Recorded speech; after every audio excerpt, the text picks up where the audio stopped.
7 Action News has learned the state's share of money to settle Detroit's sensitive bankruptcy case may be held up until July or August. The Michigan House Speaker is digging in on his demand that city employee labor unions chip in their money or no vote in his chamber. And he makes a new demand while talking with 7 Action News reporter Jim Kurtzner.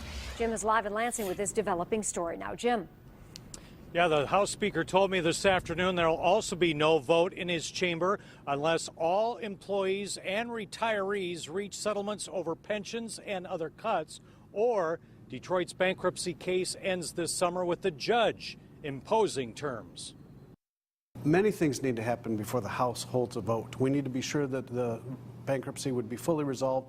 All claims against the state would be fully resolved. That means settlements from all active and retired city employees who have fought inside and outside of court against pension and health care cuts. They must also drop their appeal that pensions are protected by the Michigan Constitution. This won't be easy. Active employees are still in closed talks.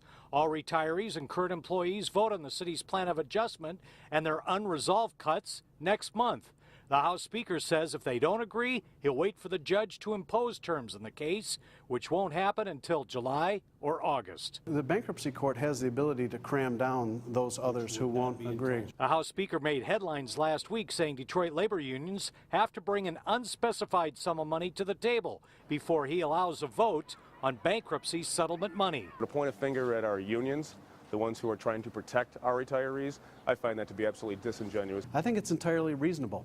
And if there's any surprise, if there's any shock, it's been the reaction of the unions and their dissatisfaction with being asked to come to the table. That means the Speaker alone is holding up approval of $350 million in state money to save the collection at the Detroit Institute of Arts from being sold and soften pension cuts. The governor made it clear today it's not his position. It makes it more challenging. I'm used to challenges, and we see quite a few challenges. We all have different positions, and within any negotiation, certainly there are different positions among different groups, but the legislature is not monolithic.